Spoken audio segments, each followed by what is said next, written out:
시편 15편 말씀, 시편 15편 말씀 1절에서 5절까지 말씀 우리 한 절씩 교독하시고 마지막 절 함께 읽겠습니다.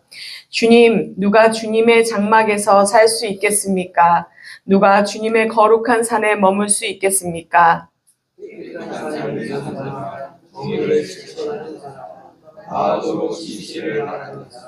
혀를 놀려 남의 허물을 들추지 않는 사람, 친구에게 해를 끼치지 않는 사람, 이웃을 모욕하지 않는 사람,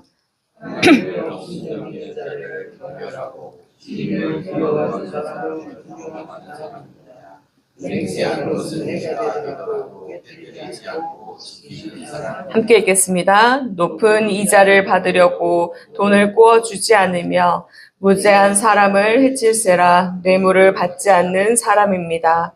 이러한 사람은 영원히 흔들리지 아닐 것입니다. 아멘. 예, 오늘도 이 새벽을 깨워 주님 앞으로 나오신 여러분을 환영하고 또 주님의 이름으로 축복합니다. 예, 오늘 이 시편 15편은요, 다윗이 쓴 지혜시입니다. 우리가 성전에 입장하기 전에 제례로 드렸던 그런 시라고 입당송이라고 부르는데요. 그러니까 입당송이란 말은 이렇게 성전에 들어가기 전에 그 앞에 있는 제사장이나 레위인들이요, 질문을 해요. 그러면 그 질문을 예배하러 들어가는 사람이 답을 하는, 그래서 질문과 답으로 되어진 그러한 시가 바로 오늘의 시입니다. 그래서 오늘 이 시는요, 구조를 보면 두 개의 질문, 1절에 보면 두 개의 질문이 있죠. 그 두 개의 질문과 10개의 답으로 되어 있습니다. 오늘 1절 보니까 두 개의 질문 무언가요? 누가 주님의 장막에서 살 수 있습니까? 또 누가 주님의 거룩한 산에 머물 수 있습니까? 이렇게 묻습니다. 그럼 답은 어떻게 돼야 될까요? 어떠한 자가 이 장막에서 살 수 있을 것인가 하는 그 요건에 대해서 나와 있어야 되겠죠. 그래서 오늘 말씀은 우리가 장막에 들어가기 위한 자, 그곳에서 살기 위한 자가 실천해야 할 조건이나 명령, 조건과 명령에 대한 말씀이 바로 오늘 말씀입니다. 다 해서 그럼 몇 개일까요? 5개의 꼭 해야 될 것, 그리고 하지 말아야 할 것 5개, 이렇게 10개가 나와 있거든요. 우리 10 하면 생각나는 게 있죠. 바로 10계명입니다. 10계명. 10계명의 원리가 뭘까요? 하나님 사랑과 이웃 사랑. 그래서 이 10가지 항목이 정확하게 일치하지는 않지만은 이 원리가 같다라고 생각을 하시면 되겠습니다. 그러니까 하나님의 그 성막에서, 성전에서 살기 위해, 하나님과 그 관계를 위해서 어떻게 해야 된다고요? 이웃을 사랑해야 한다. 이 말씀이 오늘 성경에 그대로 나와 있습니다. 그래서 탈무드에 보면은요, 유대인들이 지키려고 꼭 지켜야 한다는 613개의 조항을 만들었는데 그 조항이 하나로 압축되어서 고스란히 나와 있는 그러한 말씀이 오늘 시편이다라고 이야기를 합니다. 얼마나 참 중요한 말씀이고 우리가 사는데 우리의 10년 가운데 새겨야 할 말씀인지 우리가 되새겨 보았으면 좋겠습니다. 자세히 들여다보면 이 10가지의 명령은요, 2개로 요약해 볼 수 있습니다. 하나는 성품에 관한 것, 성품과 언어가 결합된 그러한 것과 또 하나는 이 성품을, 이 언어를 누구를 위하여 사용해야 하는지, 대인관계에 있어서 사용해야 하는 그 방법에 대해서 실천해야 할 것들, 하지 말아야 할 것들에 대한 말씀으로 이렇게 나누어 볼 수 있습니다. 2절부터 보면은요, 2절에는 꼭 실천해야 할 명령이 3가지가 나와 있습니다. 가장 먼저는요, 깨끗한 삶을 사는 것이 필요하대요. 깨끗한 삶을 사는 사람이 바로 성전에 들어갈 수 있다, 이렇게 이야기를 합니다. 이 개역개정 말씀에서는요, 정직을 행하는 사람이라고 하거든요. 정직하게 행하는 것. 그럼 우리가 정직이라고 하는 것, 이것이 무엇인가 보면 결점과 비난이 비난할 것이 없는 것, 그러니까 흠 없이 완전한 것, 바로 이것을 정직하게 행하는 것이라고 해요. 우리가 완전하다는 그 말을 성경에서 어디에서 들어봤는지 기억하실까요? 당대의 완전한 자 하며 노아를 가리키죠. 또 너희는 내 앞에서 완전하고 행하여 완전하여라 말씀하시는 거, 아브라함에게 주신 말씀입니다. 그러니까 다윗은요, 익숙했던 그 선조들에게 하신 말씀, 이 노아에게 하신 말씀, 또 아브라함에 대해서 말씀하실 때 기록된 이 말씀을 통해서 하나님께 나아가기 위해서는 이렇게 완전하게 행해야 한다라고 지금 말씀하는 거예요. 또 두 번째로 보니까요, 성전으로 들어가기 위해서는 정의를 실천하는 삶이 요구가 된다라고 이야기합니다. 정의, 우리가 사전적인 의미로는요, 모두가 생각하는 것이라고 그렇게 사전에서는 이야기를 하거든요. 그러니까 모두에게 적용이 되는 보편타당한 것들을 실천하는 것, 행하는 것, 이것이 바로 정의를 실천한다는 것입니다.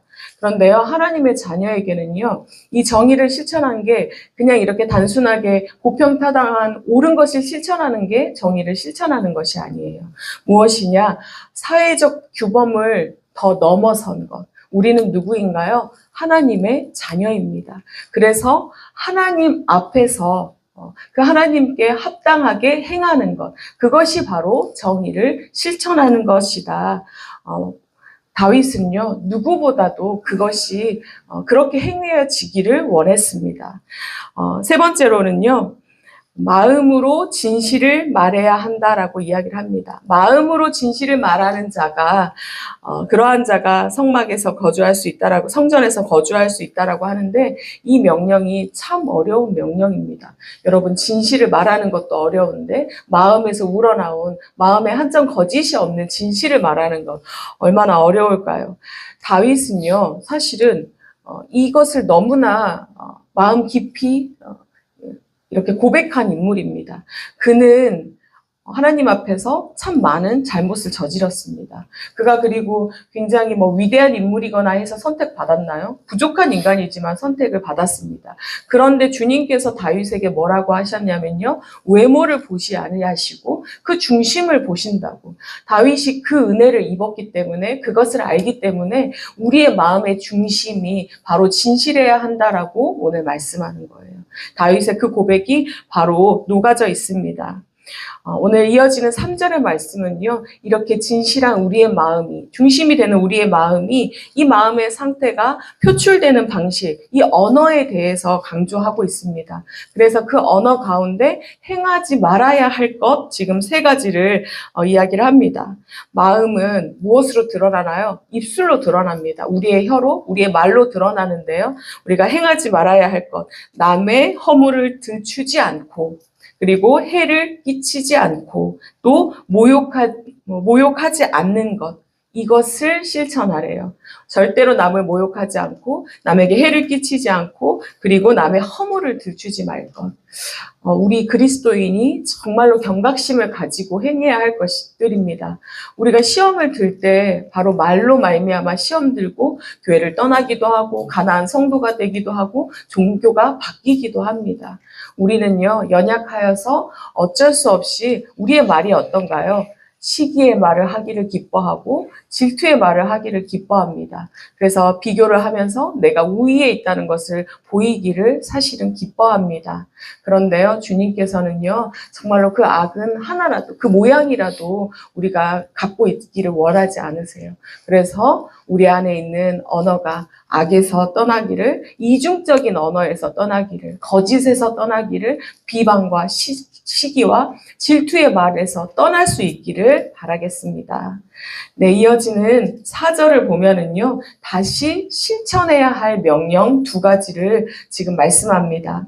하나는 무엇인가요? 하나님을 업신여기는 자를 경멸하고 주님을 두려워하는 자를 존경하는 것. 또 하나는 맹세한 것은 해가 되더라도 꼭 지키는 것. 이렇게 2가지입니다.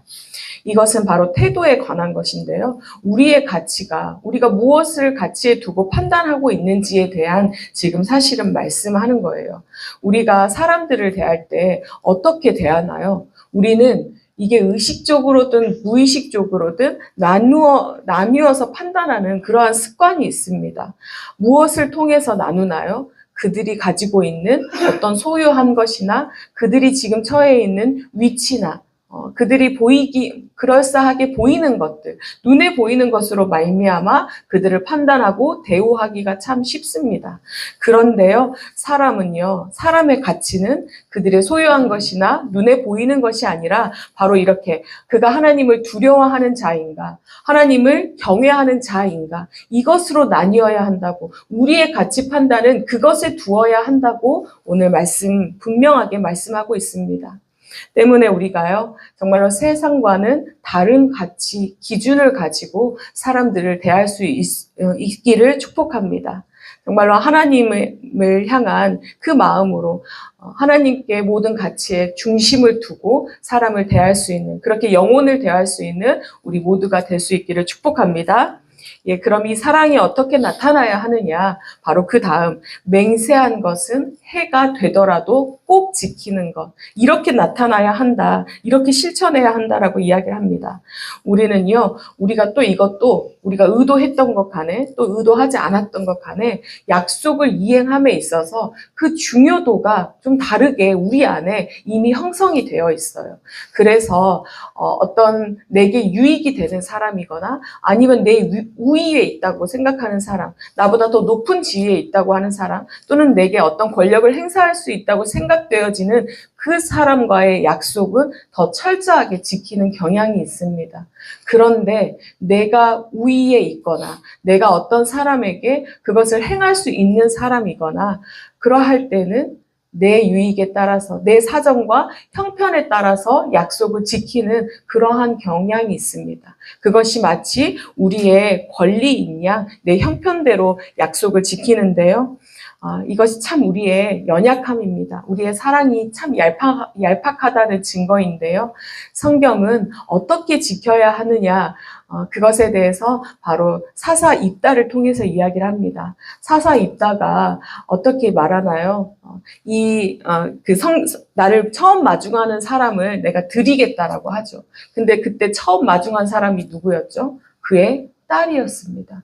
어떻게 딸을 드릴 수 있겠어요? 그게 성경적으로 진짜로 이렇게 제물로 드리는 것이냐 아니냐. 근데 성경에는 죽었단 말은 없잖아요. 그래서 아마도 이렇게 우리 그 사역자들이 드린다라고 표현을 하는 것처럼 그렇게 아마도 성전을 섬기는 이로 드리지 않았을까라고 이야기를 하지만 어쨌든 그는 자기의 딸을 드려야 하는 그 상황에서 결국은 그 맹세한 것을, 서원한 것을 드렸습니다.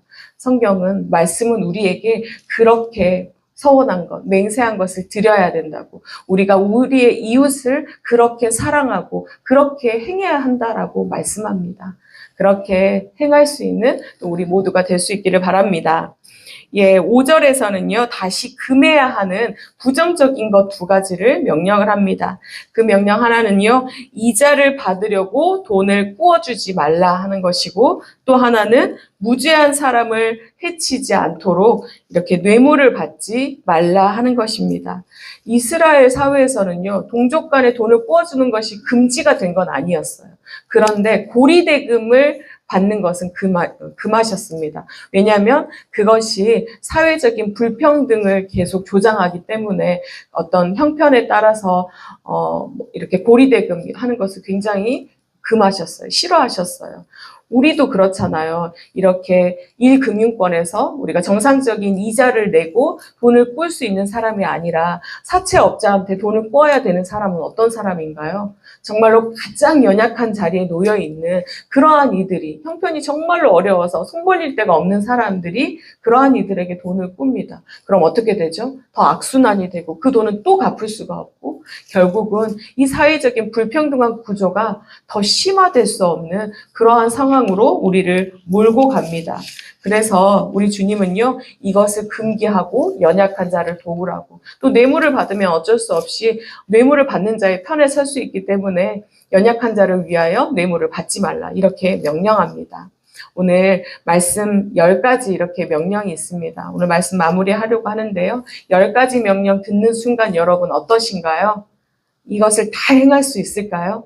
우리가 하나님의 성전에서 하나님의 그 나라에서 살기 위해서 이 10가지를 행하라고 하시는데 행할 수 있는 그 자신이 있으신가요? 우리는요, 이것을 행할 수 없는 불완전한 존재들입니다. 존재적으로 어쩔 수 없이 불완전한 사람들입니다. 그래서 우리가 성경에 보면 뭐라고 하나요? 의인은 없나니 하나도 없다라고 이미 성경에서 우리에게 그렇게 보여주시고 말씀해 주시죠. 우리는 원래는 이렇게 하나님의 집에, 하나님의 성전에 들어갈 수도 거할 수도 없는 자들임에도 불구하고 우리는 어떤 자들인가요? 하나님께서 예수 그리스도를 믿는 그 믿음으로 말미암아 의롭다 여김을 받은 존재들입니다. 그래서 하나님께서 성전에서 살아갈 수 있는, 머물 수 있는 그 은혜를 더하여 주셨습니다. 때문에 우리가 물론 행하여서 완전해지기 위해 이 주님을 본받아서 주님의 가신 그 길을 가기 위하여 우리가 끊임없이 정진해야 하겠지만, 그러나 오늘 이 아침 또 구해야 할 것은 하나님, 우리가 연약합니다. 주님의 도우심만 구하며 나아갑니다. 오늘도 주님께서 자격 없는 우리에게 하나님 믿음으로 말미암아 의롭다 여겨주시는 그 의의 옷을 입혀 주시옵소서. 그렇게 기도하며 나아갈 때 오늘도 이 땅 가운데서 하나님 나라에서 사는 그 기쁨을, 그 은혜를 충만하게 누릴 수 있도록 우리를 인도해 가시리라 믿습니다. 아멘. 기도하겠습니다. 하나님, 감사합니다. 오늘도 새벽을 깨워 오늘 우리에게 생명 주심에 감사하며 또 말씀 앞에 서기를 기뻐하며 하나님의 성전으로 나오게 하시니 하나님 감사합니다. 늘 우리가 고백하기는 우리가 나아온 것이 아니라 주님께서 우리를 불러주시고 예배하게 하셨음을 기억하게 하시고, 하나님 그 은혜의 자리에 거할 수 있음에 늘 감격이 넘치게 하여 주시옵소서. 우리는 자격이 없는 자들이나 그러나 주님께서 우리를 향하여 의롭다 여겨주시는 그 은혜를 받았습니다. 그 은혜에 늘 만족하며 족한 인생이 되게 하시고, 하나님 내가 은혜 입었사오니 하나님 주님께서 주시는 그 사랑을 전하리이다. 내가 행하며 살리이다. 고백하고 결단하며 나아가는 우리의 인생이 되게 하여 주시옵소서. 오늘의 말씀처럼 연약한 자들을 더 사랑하기를 원합니다. 하나님 연약한 자들을 더 섬기기를 원합니다. 따뜻한 언어를 쓸 수 있는 자가 되기를 원합니다. 하나님 그러한 자리에 주님 그 연약한 영혼들이 세워지고 또 이 땅이 하나님 나라가 되어지는 그 아름다운 광경을 우리가 함께 누리고 또 그 영광의 자리에서 주님께 영광 돌리며 나아가게 하실 것을 믿사오니 그렇게 행하며 나아가는 복된 하루가 되게 하여 주시옵소서. 특별히 오늘 기도하기는 우리 사랑하는 청년들이 내일부터 주님 수련회가 있습니다. 이 청년회 때 정말로 이 젊은 시절에 주님을 만난 자들이 다 되게 하여 주시옵소서. 주님 그들의 심령이 여호와를 경외하는 그 마음으로 뜨겁기를 원합니다. 부르짖으며 나아가기를 원합니다. 주님을 만난 인생으로 말미암아 주님의 그 비전이 나의 비전이 되어지는 그 은혜를 누려가기를 소원합니다. 하나님 두려워 떨며 나아가는 것이 아니라 주님께서 내게 능력 주셨사오니 능력 주신 자가 어찌 능치 행치 못하겠느냐. 하나님 그렇게 외치며 나아갈 수 있도록 주님 우리 청년들을 붙들어 주시옵소서. 준비하는 모든 과정이 기쁨이 되게 하시고 은혜가 되게 하시고 그 시간이 되었을 때 수련회 때 말씀으로 또 기도할 때 또 찬양할 때 주님께서 부어주시는 그 은혜를 주님 온전히 누려갈 수 있도록 주님께서 인도하여 주시옵소서.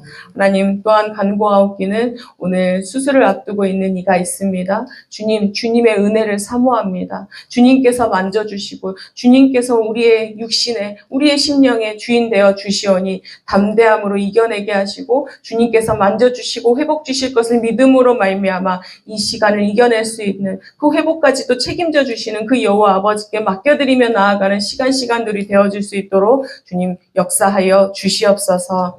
하나님 또한 이번 주에는 한 달을 시작하는 날이 있습니다. 주님 한 달의 시작을 월삭을 주님께 드림으로 시작할 수 있도록 우리의 심령을 주장하여 주시옵소서. 우리가 늘 예배자로 서기를 원합니다. 예배 드리는 기쁨이 우리 안에 있게 하시고 예배 드릴 때마다 채워주시고 부어주시는 그 은혜로 말미암아 기뻐 춤추는 우리의 인생이 되게 하여 주시옵소서. 정릉을 주님 사랑하시고 귀한 담임 목사님 보내주시고 세워주시고 그를 통하여 말씀의 옷을 입게 하시니 감사합니다. 말씀의 꼴을 먹게 하시니 감사합니다. 그 말씀이 우리의 삶의 능력이 되게 하여 주시옵소서. 우리의 삶에 나타나게 하여 주시옵소서. 그리하여 우리의 삶이 복음의 증거가 되기를 소원합니다. 그러한 정릉의 자녀들이 될 수 있도록, 그리하여 우리를 통해 이 땅이 하나님 나라가 되어지는 그러한 기쁨이 넘칠 수 있도록 주님 역사하여 주시옵소서. 오늘 한 날도 주님께 맡겨드립니다. 우리를 통하여 일하신다 말씀하시는 그 주님께서 응답하시고 인도하여 주실 것을 믿사오며 감사하며 이 모든 말씀 예수 그리스도의 이름으로 기도합니다. 아멘. 하늘에 계신 우리 아버지여, 이름이 거룩히 여김을 받으시오며 나라가 임하시오며 뜻이 하늘에서 이루어진 것 같이 땅에서도 이루어지이다. 오늘 우리에게 일용할 양식을 주시옵고 우리가 우리에게 죄 지은 자를 사하여 준 것 같이 우리 죄를 사하여 주시옵고 우리를 시험에 들게 하지 마시옵고 다만 악에서 구하시옵소서. 나라와 권세와 영광이 아버지께 영원히 있사옵나이다. 아멘.